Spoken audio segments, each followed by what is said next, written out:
तो दोस्तों, क्या आपके कान से भी क्या बार बार पानी आता है? कभी ये अपने आप ठीक हो जाता है या फिर कुछ ही दिन बाद दोबारा शुरू हो जाता है। दवाई करने से रुक जाता है, बट जैसे ही दवाई छोड़ते हैं वैसे ही एकदम से ये वापस बहना शुरू हो जाता है। ड्रॉप्स डालने के बाद भी परमानेंट ठीक नहीं हो रहा है। तो अगर ऐसी आपको समस्या है तो इसको बिल्कुल भी लाइटली ना लीजिए। कई बार कान में सूजन फुंसी हो जाती है, जिसकी वजह से 1-2 दिन 4 दिन कान में से मवाद आता है, बट वो फिर प्रॉपर दवाई लेने के बाद हमेशा के लिए बंद हो जाता है। लेकिन जब ये प्रॉब्लम 2 से 3 हफ्ते या उससे ज्यादा चलते रहता है, या इसे हम अगर दवाई भी करते हैं पूरी तरीके से तो भी अगर ये परमानेंटली ठीक नहीं होता है, या ठीक होने के बाद तुरंत 2-3 हफ्ते में वापस मवाद आना शुरू हो जाता है, तो इसको हम क्रॉनिक ईयर डिस्चार्ज कहते हैं। इस कंडीशन में कान के अंदर इन्फेक्शन बहता रहता है, जो सिर्फ ईयर ड्रॉप से खत्म नहीं होता है। इसका सबसे कॉमन रीजन होता है कान के पर्दे में सुराख होना, या कान के पर्दे की जो पीछे हड्डी होती है उनका गलावट होना। इसे मेडिकल लैंग्वेज में हम परफोरेशन कहते हैं या ईयर ऑसिकल इरोजन कहते हैं।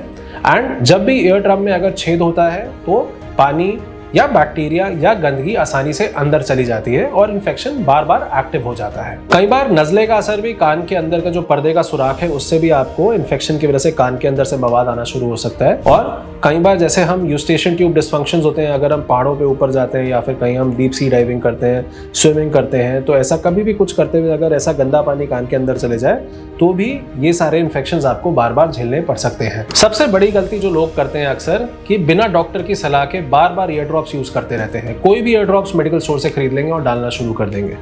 कई लोग कॉटन बड्स को या मैच स्टिक्स को या कान के अंदर क्यू स्टिक्स आती है उनको साफ करने के लिए यूज करते हैं। ये इन्फेक्शन और छेद दोनों को तकलीफ दे सकते हैं। इन्फेक्शन का तकलीफ और ज्यादा बढ़ सकता है, ज्यादा घातक कीटाणु कान के अंदर पनप सकता है और कान के अंदर का जो सुराख है वो और भी ज्यादा बड़ा हो सकता है इन चीजें करने के बाद। इससे पानी थोड़े टाइम तक तो रुक सकता है, लेकिन ये प्रॉब्लम जड़ से ठीक नहीं होती है। यदि आपको या आपके किसी परिजन को ऐसे कान से मवाद आने की दिक्कत है, अगर ये बार बार ऐसी चीजें झेल रहे हैं, कान से कम सुनाई दे रहा है, कान में खुजली रहती है, भारीपन रहता है, तो सबसे जरूरी चीज है इसका एक सही एग्जामिनेशन कराएं। अपने नजदीकी ENT डॉक्टर के पास जाके मिलें और इसको प्रॉपरली अपना चेक कराएं कि पर्दे में ऐसी क्या दिक्कत है या हड्डी में ऐसी क्या दिक्कत है, और उससे पता चल जाएगा कि पर्दे में सुराख है या नहीं। जरूरत पड़ने पर हेयरिंग टेस्ट भी कराना पड़ सकता है और एक सही डायग्नोसिस तक आप पहुंच पाएंगे कि ये क्रॉनिक ओटाइटिस मीडिया है, स्क्वैमोजल डिजीज है या म्यूकोजल डिजीज है, सिर्फ पर्दे तक दिक्कत है या हड्डी भी गली हुई है। तो ये चीजें सबसे पहले जरूरी है पता करना। अगर पर्दे या फिर हड्डी में गलावट की अगर दिक्कत पता चलती है तो उसमें हमारे को सर्जरी करनी पड़ सकती है, जैसे कि या तो टिम्पेनोप्लास्टी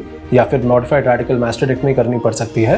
तो इन सब स्थितियों में एक मरीज को उसका कान सही तरीके से दिया जा सकता है, जिसमें पर्दे या फिर जो पीछे की हड्डी है साथ में उसको ठीक करके एक सही तरीके से सुनाई का वापस पूरा मैकेनिज्म बनाया जाता है, जिससे मरीज को 2 फायदे होते हैं। पहला, कान के अंदर से मवाद, पानी, ये सब चीज़ें आना बंद हो जाता है। दूसरा, उसकी जो सुनाई होती है जो कम होती है, जो बार बार कान के अंदर जो दिक्कत हो रही थी, कम सुनने की तकलीफें, ये सब बिल्कुल क्योर हो जाती हैं और जो उस समय सुनाई की दिक्कत थी वो काफ़ी हद तक इम्प्रूव हो जाती है, काफ़ी हद तक एक नॉर्मल कान की सुनाई जैसी हम ला सकते हैं। इसलिए अगर आपको या आपके किसी फैमिली मेंबर को, किसी परिजन को अगर ऐसी कोई भी दिक्कत है, बार बार पानी आ रहा है कान से, अगर कान से कम सुनता है, तो इन चीज़ों को बिल्कुल भी इग्नोर ना करें।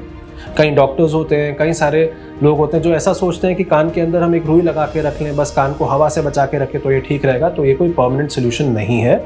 इसको ऐसी बातों से, ऐसी मिस इन्फॉर्मेशन से बिल्कुल दूर रहें। सही टाइम पर एक ENT डॉक्टर को दिखाएं और इस कान की सुनाई को और कान के अंदर से जो बहने की दिक्कत है इनको प्रॉपरली सही कराएं, जिससे आपको एक परमानेंट सोल्यूशन मिलेगा।